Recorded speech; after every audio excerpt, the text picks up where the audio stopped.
Guys আসসালামু আলাইকুম, সবাই কেমন আছেন? আসলে সিঙ্গাপুরটা এমনভাবে সাজাইছে, প্রতিটা সিঙ্গাপুর প্রতিটা জায়গায় ট্যুরিস্ট প্লেস, প্রতিটা জায়গায় দেখার মতো একটা প্লেস। আজকে আমি সমুদ্র বন্দরে এসেছি আপনাদেরকে দেখার জন্য। জায়গাটা খুব নাইস। আমি আপনাদের ওভিউ সিটি নাম একবারে উপরে আসছি ভিডিওটা করার জন্য। আমি আপনাদেরকে উপর থেকে পুরো ভিউটা, বন্দর টন্দর জাহাজটা সব কিছুর ভিডিওটা আমি আপনাদেরকে দেখাই, শেয়ার করতেছি। আপনারা দেখেন, এই দেখেন আমি একবারে উপরে আসছি। এখানে হলো পুরা রেস্টুরেন্ট, এগুলো সব রেস্টুরেন্ট। এই দেখেন, এইটা হলো বন্দর। এখানে ইন্টারন্যাশনালভাবে মাল টাল যা আসে, যা আজও করি এখানে নামে। এই দেখেন আমি একবারে উপরে চলে আসছি ভিডিওটা করার জন্য। এই দেখেন এগুলো হলো খেজুর গাছ। তবে খেজুর গাছ দেখছি, নারকেল গাছও দেখছি। আমি নারকেল গাছের নারকেল ধরে সেটাও দেখছি। ভিডিওটা অনেক বড় হয়ে যাব, তারপরেও দেখাইতেছি আমি আপনাদেরকে। এগুলো হলো খেজুর গাছ। প্রতিটা জায়গায় তারা একটা শুটিং স্পট বা ট্যুরিস্ট প্লেস বানায় রাখছে। এই দেখেন একটু পরে এটার মধ্যে উঠবো, দেখছেন এটা দিয়ে মনে হয় 3-4 কিলোমিটার যাওয়া যায়, এত বড় করে রাখছে। এটারে আমি আপনাদের জুম করে দেখাইতেছি। এইদিকে আর এই বিল্ডিংটার লাই দেখা যায় না, এদিকে দেখা যায় না।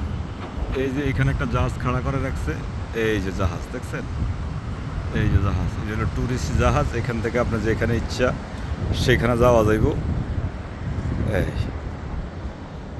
এইখান দিয়ে নিচে, ব্রিজের নিচে দিয়ে মানুষে হাঁটতেছে।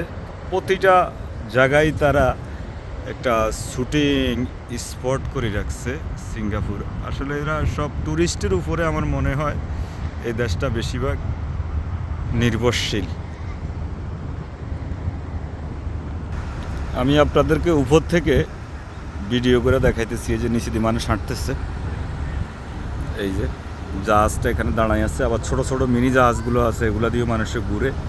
আবার এদিকে এই যে বন জঙ্গলও আছে পাহাড়ের মতো, এই যে বন জঙ্গলও আছে এখানে। আসলে আপনাদেরকে দেখার জন্য শুধু এই ভিডিওটা বানাইতেছি, আপনাদেরকে দেখানোর জন্য। ভিডিওটা অনেক বড় হইতে যেতেছে। এখন আমি আপনাদেরকে দেখাবো নারকেল গাছ, অরিজিনাল নারকেলও আছে এখানে। এই দেখেন প্রতিটা জায়গা তারা অন্যরকম করে বানায় রাখছে। এই যে নারকেল গাছ,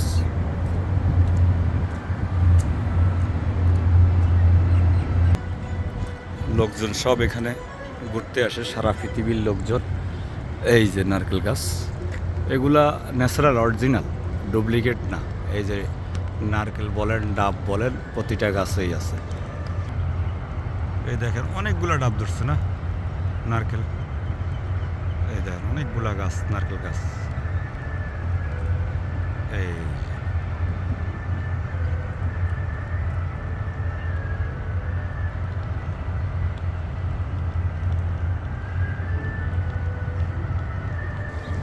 আজকে আমার লাস্ট ডে, আজকে রাত্রে আমার ফ্লাইট। আজকে রাত্রে চলে যাব এখান থেকে, আল্লাহ যদি না। জাপান টোকিও দেখার খুব ইচ্ছা ছিল, এবার জাপান টোকিও দেখবে। এখানে অনেকগুলো নারকেল গাছ আছে। তো সিঙ্গাপুর থেকে আজ এই পর্যন্ত, এখানে বিদায়। সবাই ভালো থাকবেন, সুস্থ থাকবেন, আমার জন্য দোয়া করবেন। আমি সবার জন্য দোয়া করি। আসসালামু আলাইকুম রহমতুল্লাহ ওয়া বারাকাতুহু।